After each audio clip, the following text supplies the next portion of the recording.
Thank you so much for inviting me. It's a pleasure to be here at LifeStance. The title of my presentation today is TRAPAD Study, Photobiomodulation for Alzheimer. This is my team and family at a recent Alzheimer's walk. I have disclosure to make. I am the co-founder of a company in the light space. However, none of the data pertinent to the devices of this company is presented here today.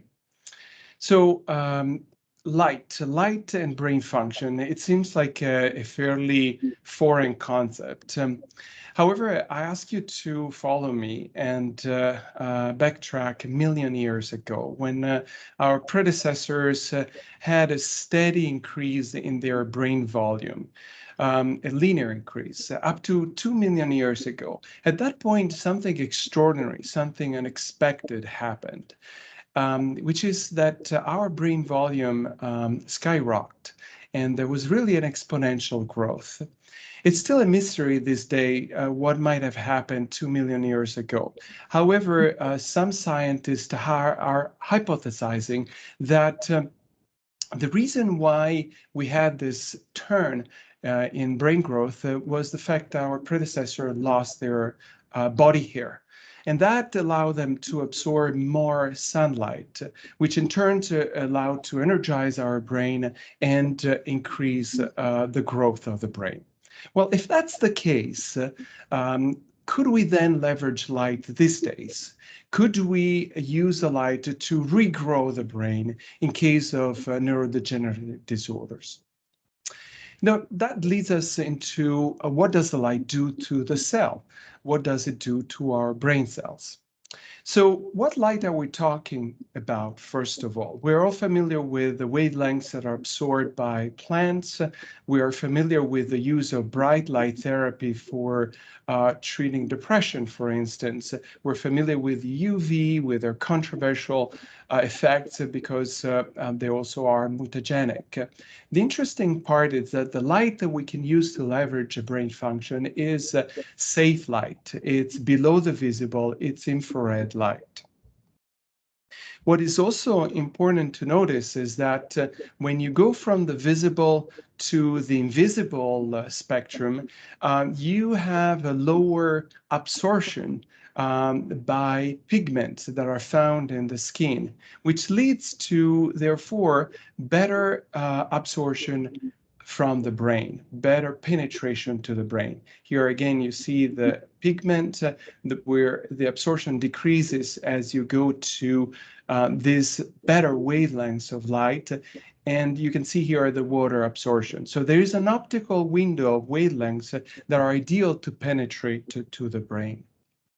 Here is a picture of the cell. So when the light penetrates to the cell, it encounters the mitochondria, some organelles of the cells where a photosynthetic reaction occurs, similar to photosynthesis, which leads to the production of energy molecules, here ATP. So the cell is energized, and that includes, of course, our neurons. There are also other effects with second messengers like free nitric oxide, free radical, NFK beta, and also calcium mediated. That has effect on cellular transcription, which leads to production of new proteins, enzymes. So you can imagine the cells is not only energized, but is also ready to perform. Here is a close-up of the membrane of the mitochondria and the specific enzyme that directly absorbs the light. That leads to energized electron transport and leads to production of high energy molecules like ATP. There's another summary here where the light penetrates through the cellular membrane and through the mitochondria. And here where the light is absorbed by calcium channels. So what happens? What happens to the cells, to the living tissues? Well, there are many positive effects. I mentioned the effects on oxidation and less oxidative stress. That also means less excitatoxicity, so less toxic effects on the cells, which leads to less cellular death. And also, interestingly enough, more neurotrophic factors that in turn lead to more synapses, more connections in between cells, more neuronal progenitors, and also, so overall, less inflammation and increased blood flow and production of vessels. So all this is really geared to protect our brain. It has been tested in specific cellular modules, cellular models, and these are in vitro culture of cells that have been affected by amyloid deposition. And what we see here consistently across the different studies is that cellular death is decreased. Is also consistently found that cellular proliferation is increased, and oxidative stress is decreased. And again, an anti-inflammatory effect is also replicated, and an increase in energy and decrease in amyloid beta deposition. This is all very exciting, very promising. I also want to show you this picture just to give you a sense that the pathways through which these effects are achieved are now well understood. Well, does it, however, have an effect on behavior? At the very end, that's what we're interested in. And to answer that question, animal models have been studied. Animal models, especially transgenic mice, where the production of amyloid beta was increased. And this started 10 years ago. And there's been a series of studies, very numerous studies that have tested this paradigm. This was a seminal study by Luis de Taboada, where he showed that there was a dose-dependent reduction of amyloid load in mice, and there was a decrease in inflammation as well. And of course, an increase in energy, as we would expect, and mitochondrial function. As I've shown you, this is the primary target, but also importantly, an improvement in neurological function. And that was the first proof. Here across studies, you can see improvement in inflammation, improvement in oxidation, so less oxidative stress, again, improvement in energy, metabolism, engagement in cytochrome C oxidase, improvement with less deposition of amyloid beta and tau, and across studies, again, improvement in memory and cognition in these animal models. So very encouraging, even from that perspective. It gets a little rough when you get to the clinical and you realize that there's much less data, and the data are promising, but not really so convincing because of the small numbers. A very first paradigm that was tested by a group in Canada was shedding the light in different spots in a very selective way to target in dementia the default mode network within the brain. What they've seen by shedding the light initially twice a week for 2 weeks and then weekly in a very small sample of 5 patients with chronic dementia, they've seen an improvement in significant improvement in mini mental status exam. However, when that treatment was stopped, there was a sudden decline, suggesting that the treatment would obviously have to be continued. Interestingly, caregivers were also reporting fewer emotional outbursts, less wandering, better sleep. Another group has looked at the same paradigm, a kind of selective shedding of the light over the default mode network. And this time had a control, very small sample again of 8 patients, and the control was usual care. They also had more treatment with 3 times per week treatment for 12 weeks. And what they've seen is an improvement in cognition. This time they measure cognition through the ADAS-Cog. A decrease in ADAS-Cog is a positive outcome. It parallels improvement in cognition. And you see here in blue, the treated patients improved differently from the usual care. They replicated the same with a different scale with the NPI, where again, they showed in blue an improvement in the treated group in terms of cognition. Differently from the other group in Canada, this group in San Francisco also looked at biological markers. They were particularly interested in parietal areas that are particularly affected in Alzheimer's disease and dementia, and they look at connectivity with other areas of the brain. And what they've seen here that at the end of the treatment, these areas were lighting up much more, and showing that there was a greater connectivity with other brain areas. However, this wasn't true for the usual care group, where there wasn't any increase in connectivity.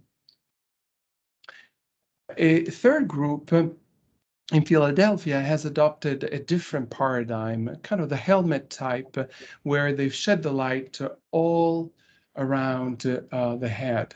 And here they had a very small sample of 11 patients with dementia, and they had some preliminary benefits that are reported with executive function, clock drawing, immediate recall, praxis memory, visual attention, task switching.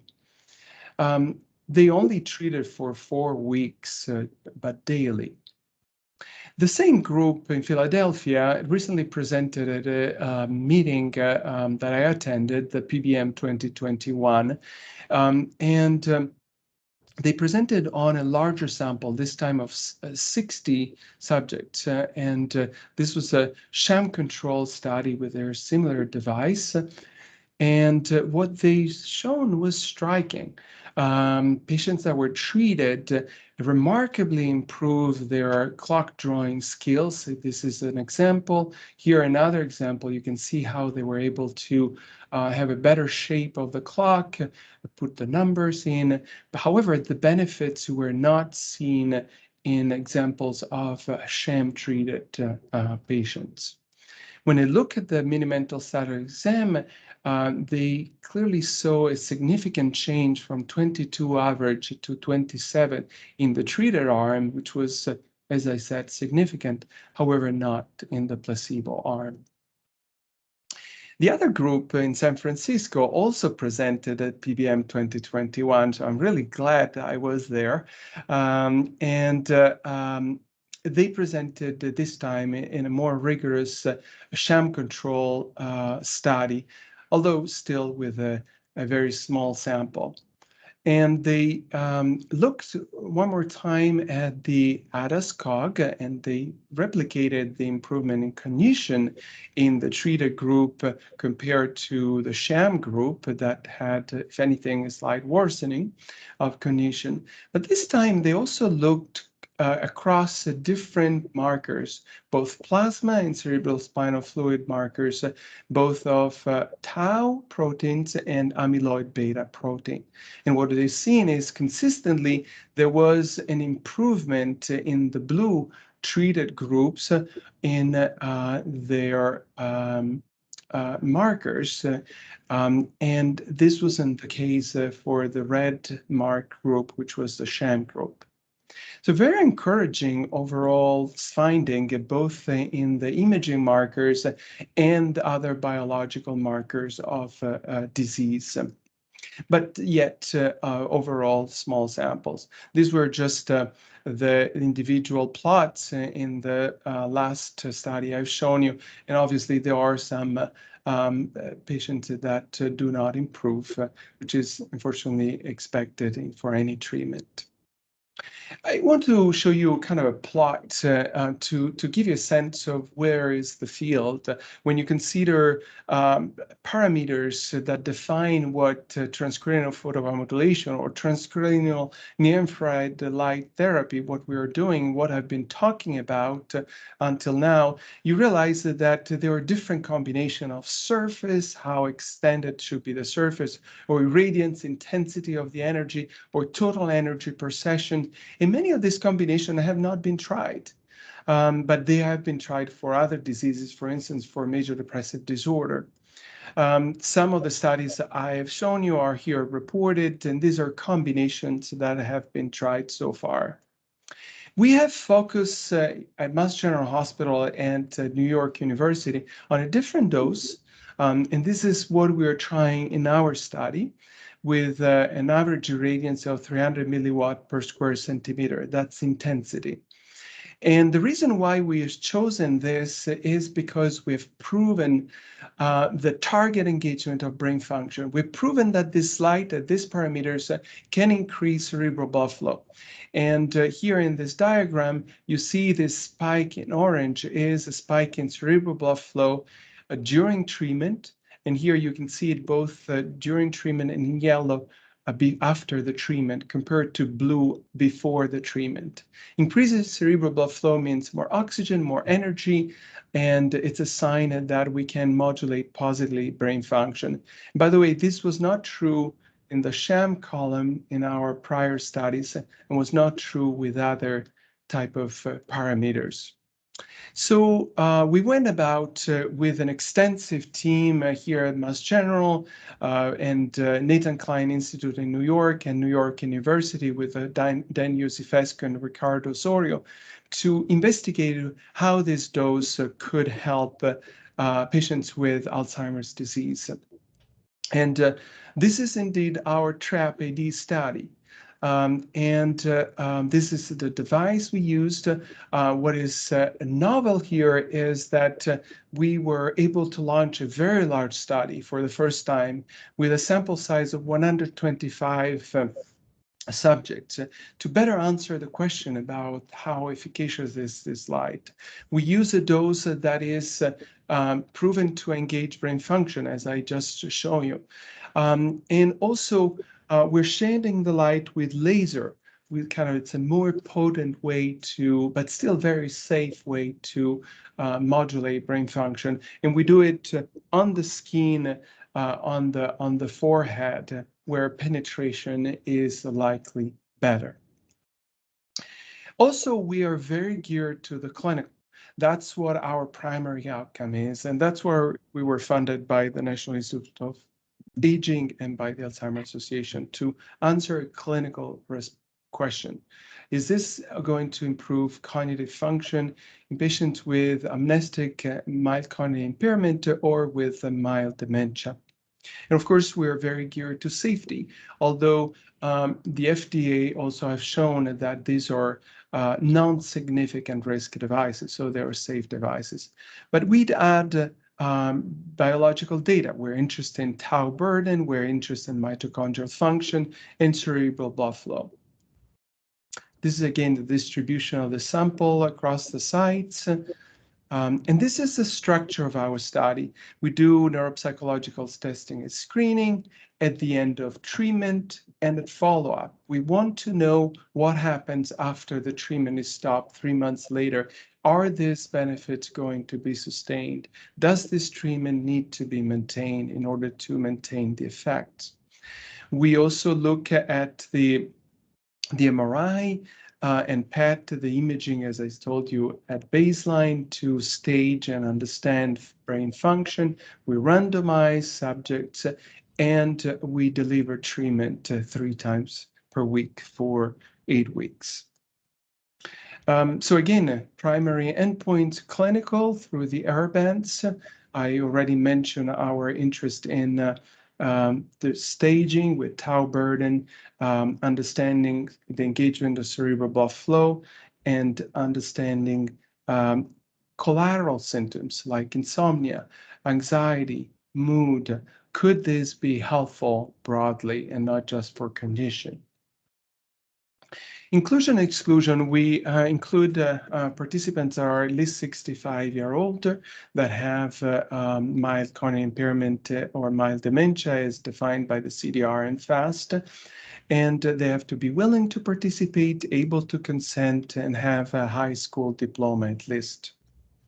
They also shouldn't have, these are our exclusionary criteria. And by the way, these pics on the side are pictures of schematics of the device. I'll be happy to talk about that as well. They shouldn't have other causes of dementia. They should be fairly stable. They can have medical comorbidity, but should be fairly stable. They can have some psychiatric comorbidity. They can have depression, but depression shouldn't be the primary drive or their cognitive decline. And in terms of concomitant medication, if there are procognitive medication or medication that could affect cognition, they should be stable for 6 months. They should not have a history of early onset of Alzheimer. And overall, it would be beneficial to them and to the study if they could do imaging. But if for any reasons they have pacemaker or they cannot do imaging in the MRI, then that could be skipped. So that's our study, very novel, very promising. We're very excited about it. I want to give you a snapshot of where the field is. And here in green, you can see our study that is now recruiting the TRAPPE-AD for mild cognitive impairment and for mild dementia. There are also other studies that are looking at aging with the same technology of transcranial light. So intervening early to probably and possibly affect aging so that we can prevent. And there are studies that intervene even later on when there is moderate to severe dementia.